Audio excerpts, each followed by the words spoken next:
and to the republic for which it stands, one nation, under God, indivisible, with liberty and justice for all. All right. Let the record show all selectmen are present. Hi, Randy. Hi, Robin. Consent agenda, AP warrant number 35, 4/12/21. Payroll register number 15, 4/15/21. Number 16, 4/22/21. Make a motion, we accept it. Second. A motion and a second to accept the warrant and payroll register as read. Any questions? Seeing none, all those in favor? All in favor, the motion carries. Acceptance of the meeting minutes from April 12th, 2021.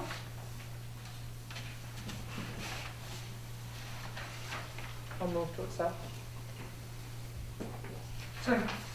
Have a motion and a second to accept the meeting minutes of April 12th, 2021. Any questions? Seeing none, all those in favor? All in favor, the motion carries. I believe Mr. Moody, did you abstain? Yeah, I did. All right, we have 4 in favor, 1 abstention. Old business. Mrs. Dwyer? I have none. Mr. Gopi? None. Mr. Savage? None for me. Mr. Moody? None, sir. Okay. Items of communication. Mr. Town Manager? Just a couple of things to pass along to you. Budget season is coming to a close. The school board is meeting tonight to finalize the school budget, and then it will go to the public process. There should be a meeting on Monday, May the 10th, where you can go and participate, raise your hand and so forth on the school budget, and then its final iteration will be on the ballot on June the 8th. Right now, from what I've seen of the school budget, it'll be less to the taxpayer by $50,000 to $60,000 than it was last year. Somerset County's budget is finalized. That came in right around $12,800,000. It's down about 1% from last year. The town's portion for Somerset County's budget is down to $776,000. And I did some research. That's the lowest the town has paid since the jail was built. So the town's portion, and I give the commissioners credit, they've done a good job of keeping that budget under control. Summit Gas is underway on Jones Street. They're up at the MEW substation, and they've laid pipe in the ground up there across the dirt part of that road, and now they're working their way down what I guess would be the north side of Jones Street. Road commissioners over there with them just about every day. Anything to update? No, I stop and check usually once a day, see how they're making out, any questions. They're doing about 250 to 300 feet a day, so they should be down the end of Jones Street probably by the end of next week. And then they'll take the turn up Old Point Avenue and continue out to the light there and hook on to the main natural gas hookup at the intersection. Madison Fire, they will travel down to Winslow tomorrow with the check in hand, since you just signed the warrant, to pay for the rescue vehicle that they're purchasing from the town of Winslow. And hopefully they'll bring that back up and start the process of transferring things off the 97 onto the new one.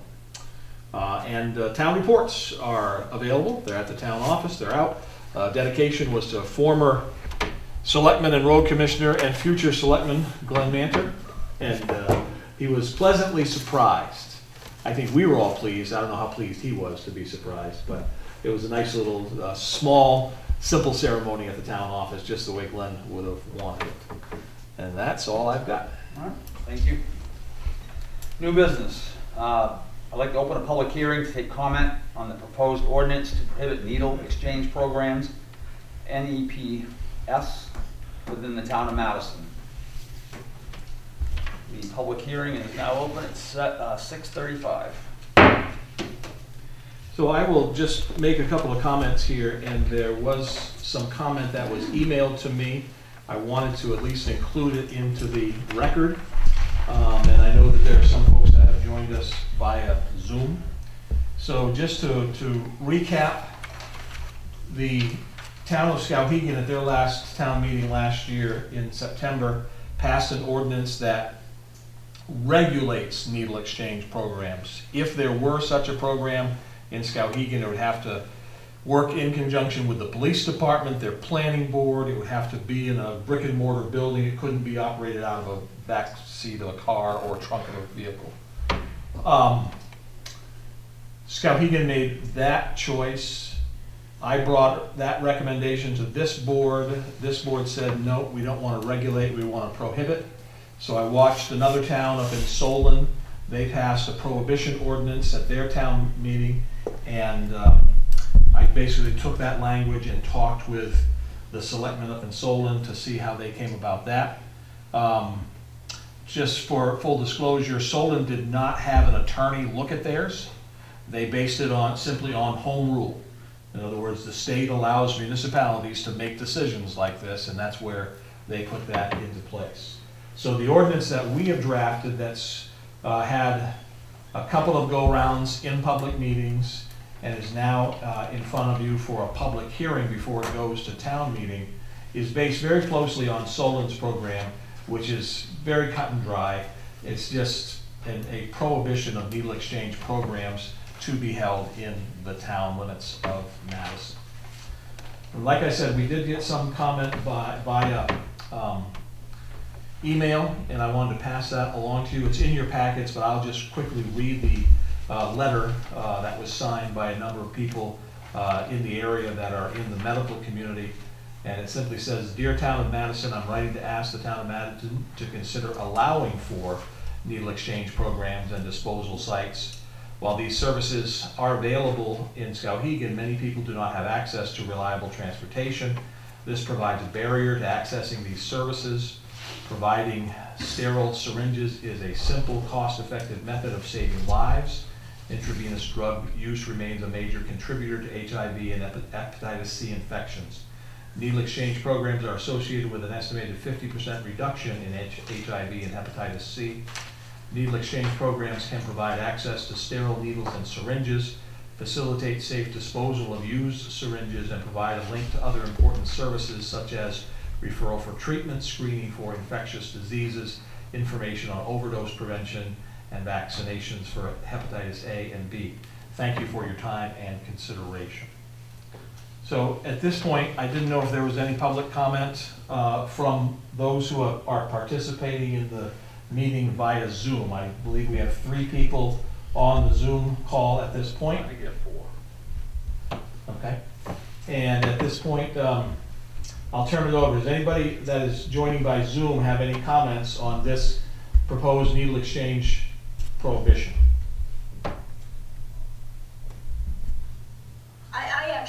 I actually do. My name is Cindy Kennard. I am a nurse that works in town, and I obviously live in the town of Madison. I feel that the needle exchange program, I feel strongly that the town of Madison shouldn't prohibit a needle exchange program within the town limits. Like the letter stated, transportation is a major barrier for many, many people in this area. I see it every day in my job. And of course, we all know that there's a big problem with drug use, IV drug use. And I just feel like by banning it, we're just closing our options completely. It doesn't necessarily mean that you have to have a needle exchange program, but at least by, keeping it, the option on the table, you're not kind of shutting things down.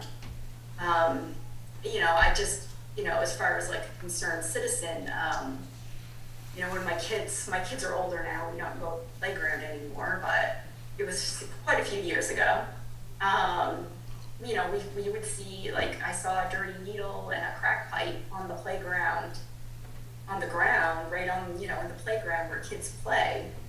And that, perhaps that wouldn't stop, but maybe it would be less so if there were such a program that people were able to access.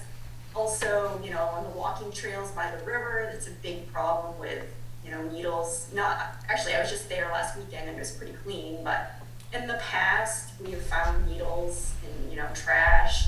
I've talked to a lady who also walks those trails quite often, and this was, not this year, but in previous years have, quite frequently pick up you know, dirty needles on the ground. And it's also, you know, it's not just IV drug users that need a place to like get rid of needles. You know, you've got like people who inject, you know, medications for like diabetes, you know, insulin for diabetics and other injectable medications that they need a place to, you know, dispose of their needles. And also, I believe that anybody can get clean needles at Taylor's drugstore without a prescription anyway. But, you know, I just feel that banning these programs could, you know, I just think it would be a mistake. I know people get the idea that needle exchange programs promote drug use, but actually it's proven, there's evidence to support it, that they reduce drug use.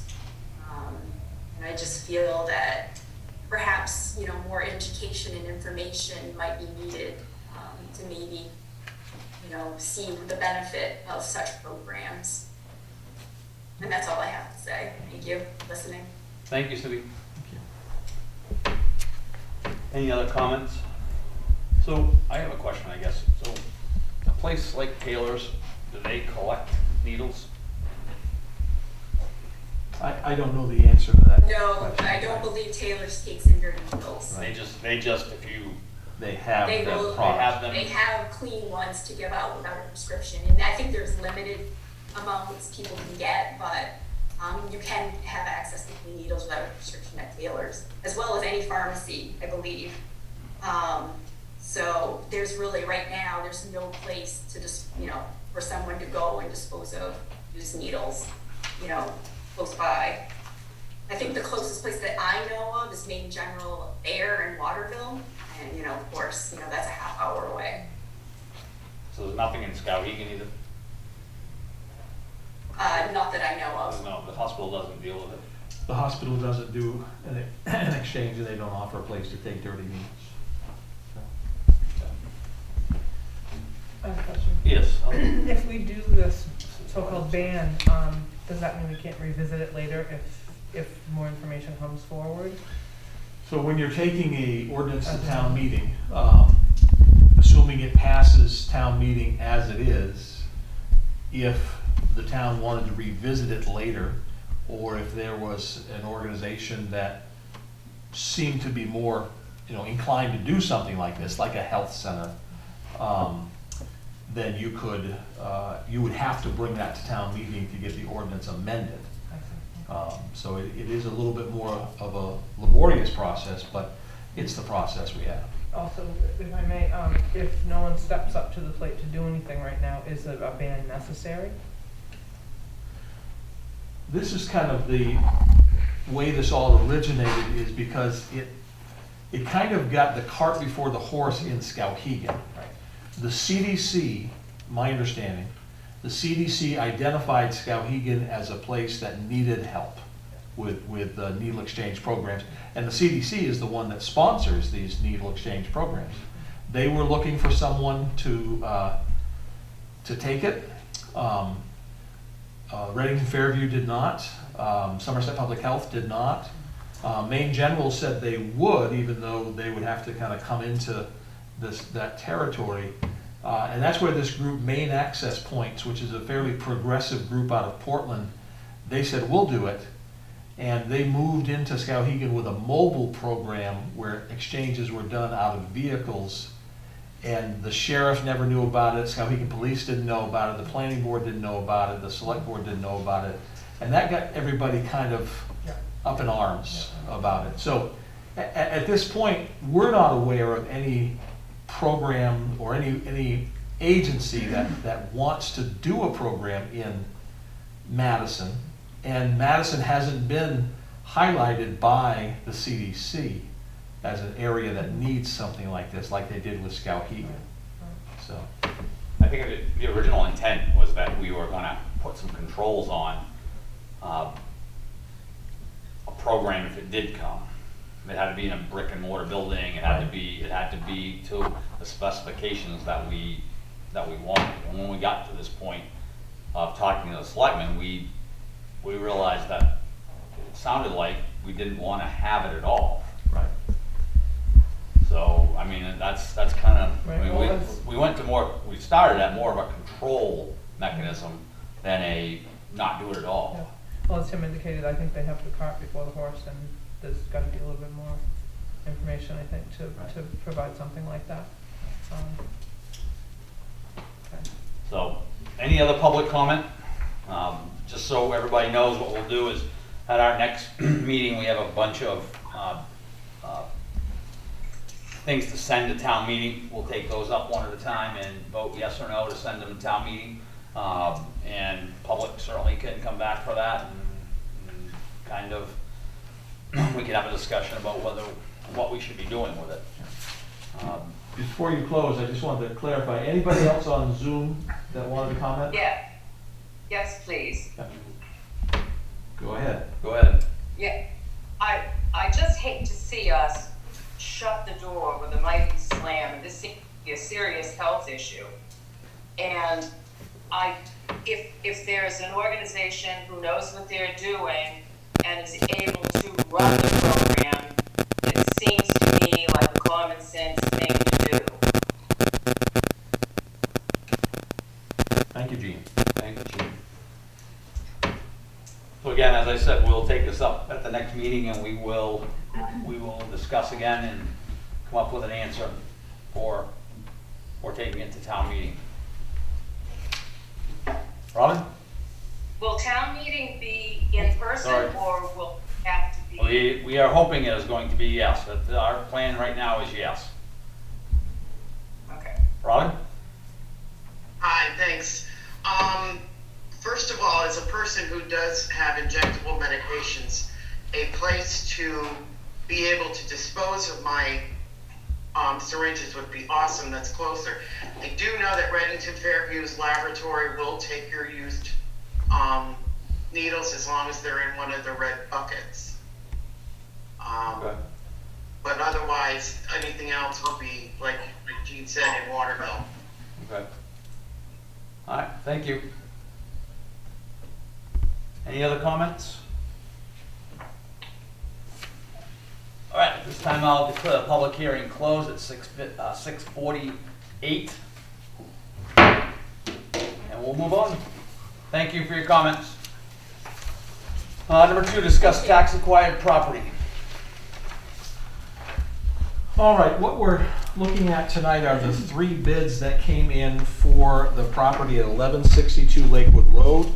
As you're aware, that property is in very poor condition with lots of junk and a uninhabitable mobile home.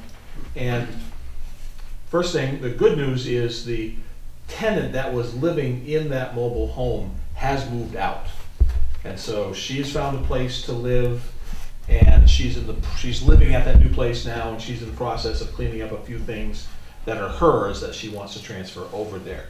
So she says by the end of the week she'll be done, and the power will be off, and the internet subscription will be closed, and all that. So whomever the town agrees with to take that place won't have to deal with an eviction, which is a good thing. I don't think anybody would be upset if she took a few extra things. Well, yeah. Okay, sorry. So, based on the selectmen's recommendations, we listed this property with Hearth and Home for 2 weeks, and in that we received 3 bids that qualified, that met the minimum bid of $10,000. The lowest bid was $10,000, and it came from a person who does not live in the area, does not live in the state. He lives out of state, and I'm going to recommend that we discount that one, because the 2 other bids that we have are both from fairly local folks, and they are within a couple $100s of each other. So I will talk about the high bid first. The high bid was $12,551, and that came from a young lady named Riley Gilman. Riley Gilman's father is a developer and contractor in the Waterville area. Riley herself is a college student getting a degree in Massachusetts in business, and she wants to go into her dad's business. So her dad thought this would be a good project for her to get this land, develop it, obviously clean it up, and then maybe put a a newer mobile home or a stick-built house on it for rental. So this, I confirmed when talking with Riley that she is a junior in college in Massachusetts, so she would work on this in the summer and on times that she would be home. So she would not be on site a lot. Which takes me to the second highest bid, which is $12,220. So just about a $330 difference between the high and the second. And this bid comes from Michael Sweeney, who owns 5 properties in Madison and actually lives at the property he owns at 1150 Lakewood Road, 2 doors away from this one. And I checked out the other 4 properties that he owns in Madison that he has rehabbed and rent. I would say for the most part, they are above par. They're not sterling, but they're above par as far as the condition. There's no trash out front. He seems to be working to upgrade the inside and the outside of these apartments.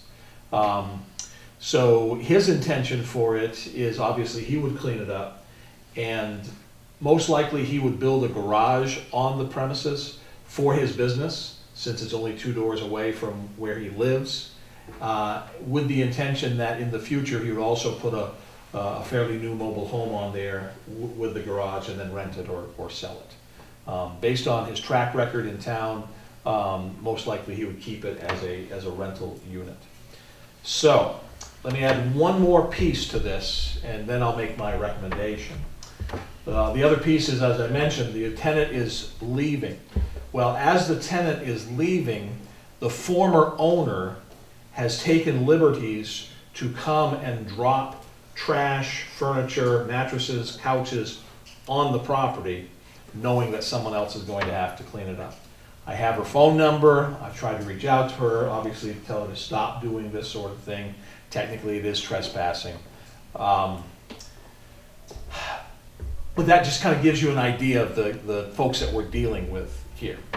So that being said, my recommendation is to go with the local person that lives 2 doors down, even though they're the lower bid by $300. Primarily because they will be present, as opposed to this young lady who is not in the area. So. So, Tim, you said former owner is doing this? That former owner does not own this property? Right, because you own the property. Huh? You own the property, and Dave owns the property, and I own the property. And somebody has seen her dump? I've gotten calls from 2 neighbors, yeah. That's plain case of criminal mischief right there. Make her, call the law enforcement and make her haul that stuff out of there. Either that or get her a summons, give her a choice. Okay. Yeah, I understand. I agree with that. I think we need to take action on that. I don't know what action to take, so I appreciate the input Yeah. from the board on that. I'd call the sheriff and get him going. Definitely. Is there a reason she's mad at those people or something, that she's just dumping her trash She's mad at there? us. I think she's mad at the town. So, Well, we'll get mad back. okay.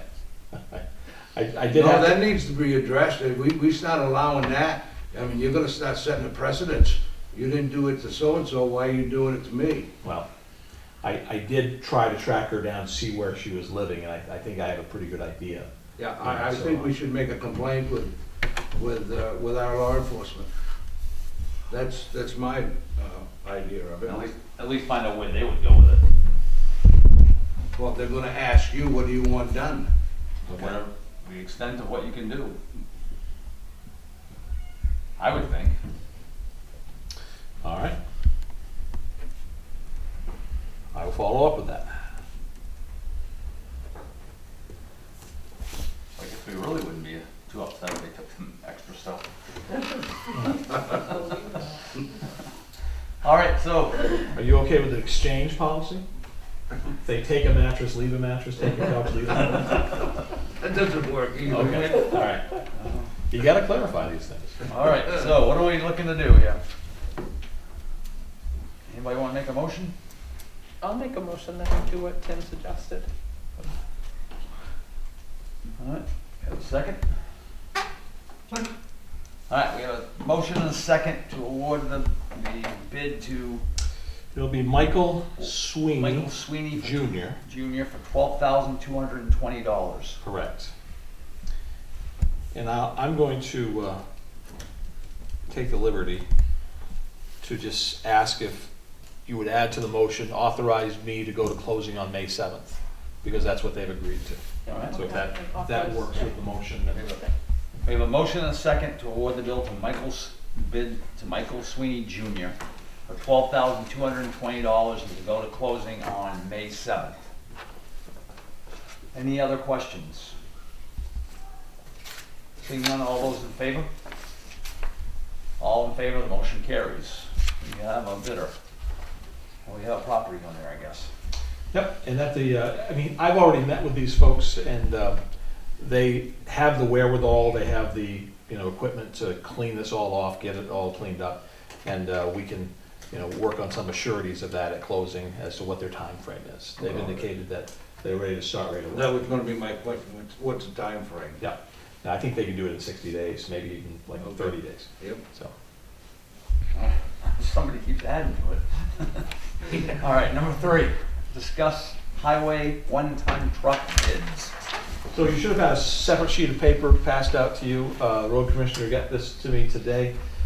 He put out bids to replace the 2004 one-ton truck, 2005, that has a cracked frame.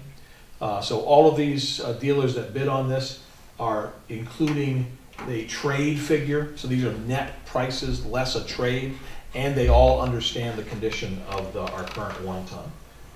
Taking that into account. So you have 3 bids there, one from O'Connor on a Chevy 3500 for $51,200, one from Quirk Ford on a Ford F350 for $67,800, and then Height Chevrolet with a Chevy 3500 for $47,990. These are all 21s. Yes. Yeah. Wow, the one from O'Connor's is a 22 out. 22. Okay. All right, looking for a motion. Mr. Goby. I make a motion to go with the High Chevrolet GM. Second. All right, we have a motion and a second to go with Height Chevy GMC for a price for a Chevy 3500 for $47,990, which is a net price with trade. Mr. Odie? Do they have one, or can they get one, Jeff? Yeah, Corey explained to me that he could get one easy enough. Because a lot of these dealers, I'm getting their vehicles because they're not being produced. That's right, and that was indicated in the other 2 bids also from O'Connor's and Quirk's, that the plants, it would be later in the summer, but they would be, availability would be good. Okay, you're satisfied with that? Yeah. Okay. And we're still able to use the current one-ton, it's just knowing that it won't pass inspection next year. And that, all the lights and stuff fit on, or all new? Yeah, that's included a new plow, a new sander, Yep. and a new body, stainless steel body. That should last a while. Hopefully. Yeah. All of that's included in that price? Correct. Holy sh! Go get it. Quick. Quick. All right, any other questions? Seeing none, all those in favor? All in favor, the motion carries. We now have a truck. All right, Selectmen's concern, Mrs. Dwyer. I have nothing. Mr. Gopi? None. Mr. Savage? None me. Mr. Moody? I understand you, the last meeting I was not here, you readdressed that insurance plan that we was talking about. We did. Where did that end up? We did not do it. You voted not to do it? I don't think you took I a don't vote. think we voted You no. took no action on it. Took no action. Is there a reason? I believe we didn't make a motion. So I believe it was that not wanting to interrupt the town union contract and not putting it into personnel policy at this time.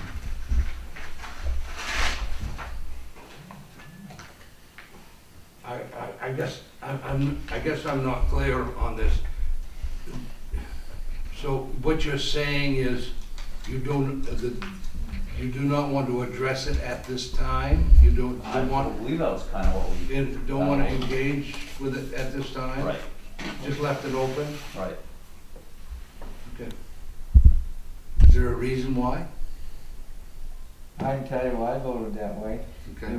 It was because, none of the contracts are open right now. If you wanna open the contracts up, and we were gonna readdress it in 23, I think it was.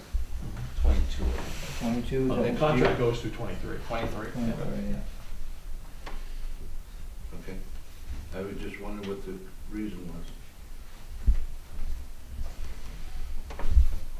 That's all I have. Thank you. And the only one I have is that, just remember, board members, that we have an ambulance board meeting on Wednesday, 6 o'clock at the Anson Town Office. And I believe the agenda is the budget and what to do with the equipment in the rescue. Okay, so we do need representation. Citizens' concerns. Any concerns from Zoom? Seeing none, look for a motion to adjourn.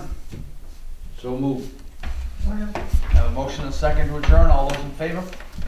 All in favor, the motion carries. We're adjourned at 7:02. Well, that was a long meeting.